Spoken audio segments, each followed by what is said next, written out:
I looked for anyone's weak spot and I went right in at it. All right, Tom, let's jump right in. Your first roast had the internet buzzing. What made you want to get roasted again, and this time in partnership with Shark Ninja? The first roast was so much fun. I thought it was people obviously loved it. So we had to lean into it a little bit. It was actually the perfect timing. And when Ninja came to me with the CRISPi Pro, it literally roast food. So it ended up being a great kind of perfect fit for us and a great way to start the campaign. You're known so much for your competitiveness on and off the field. What's it like to kind of let a little bit of your guard down and let fans have at you and roast you a little bit? You know what? I can certainly take a joke. So everything's been good fun. I think the partnership is all about, bringing some of that roast energy back. And I do believe yet we should never take ourselves too seriously. So, fans get to have fun with me, I think, and we get to highlight a great product. So it all works well together. We know you excel at so many things, but when Tom Brady's at home getting ready to cook in the CRISPi Pro, what Yeah. meal is he making? You know what? What I've done lately is chicken wings, and they're unbelievable. And they're just Okay. little roasted chicken wings, seasoned perfectly. My favorite thing lately, and the best part is it's so easy. And what I love about this particular product, you see everything through the glass. Everything looks so delicious. You get to the perfect temperature, and it's fun to see it all come together. Even for someone that's not, I would say, the greatest chef in the world, but this makes it super easy for me. During your playing career, you were known for playing with a lot of jokesters in the locker room. You had, Gronk and Edelman. Yeah. What guy during your playing career roasted you the most? I would say Wes Welker and Mike Vrabel were the two probably the most. And we're all about the same age. So the thing when you have the locker room humor, you realize that, when people are comfortable with you, they can make fun of you. And I always think that's like still loving that locker room humor, even as I finished playing, has been, just super important to me because it makes you feel like you're still just one of the guys. And even though people may view you a certain way or differently, I think the people that really know you to have that type of chemistry and camaraderie is something really unique and special. You mentioned Vrabel and West roasted you the most. Did you give it back to them equally, or was there one guy that you really enjoyed kind of getting after a little bit? I looked for anyone's weak spot and I went right in at it. So I wasn't trying to beat around the bush. I was like, wherever their soft spot was, and I was going right after it. And I had a great coach in Tampa. His name was Clyde Christensen. And he used to calling playing quarterback, you'd have to have the skin of an armadillo, which is very thick. And, that thick skin gets built up over time. We mentioned Mike Vrabel. Obviously, we got to ask former teammate, coach of your former team, the Patriots. He's got them in first place, and I think fans are really excited with the job that he's doing there. What do you make of the job that he's doing with your old team there in Foxborough?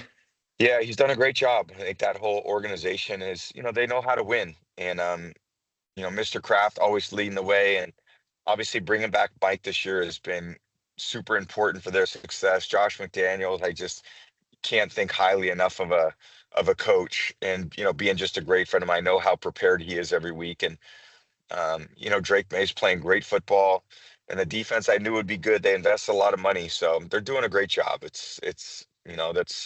They're running a great program. You mentioned Josh McDaniels and Drake May and the job that he's doing with Drake May. He has Drake in MVP conversations.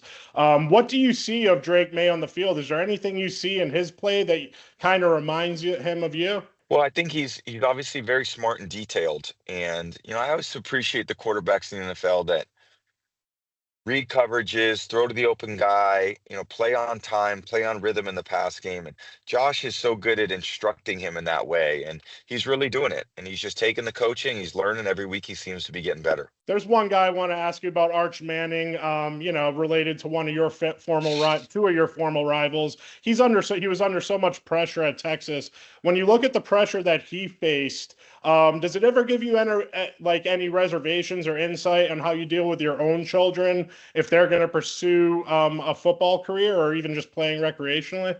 It's an interesting era that we're all in right now with social media and just the amount of coverage that college sports get, youth sports get, and everyone knows who everyone is before they've had the kind of ability to fail when people weren't watching, to build that resiliency within themselves. And I think it's a real challenge these days for these young kids because Arch Manning is, seems like a great kid, and but Peyton had a lot of years to develop. Eli had a lot of years to develop, and I was a college kid once too, and I wasn't the best quarterback at that time. And how people remembered me after my pro career was a lot different than they remembered me after my college career, which was a lot different than how they remember me after my high school years. So give people a chance to learn and grow and develop and put them in the right situation. I don't know.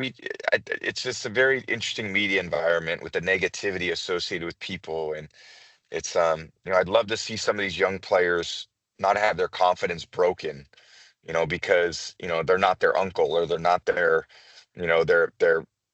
uncle as a 17 or 18-year-old kid. Hall of Fame football career. You're in broadcasting now.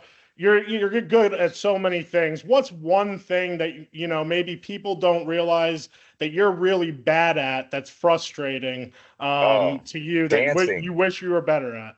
Dancing. I wish I was a better dancer. I wish I could get out there and just, cut the rug. I wish I had those type of moves and that rhythm. So one of these days I'm going to work at it and get better. Your episode of Saturday Night Live in 2005 is considered like a classic.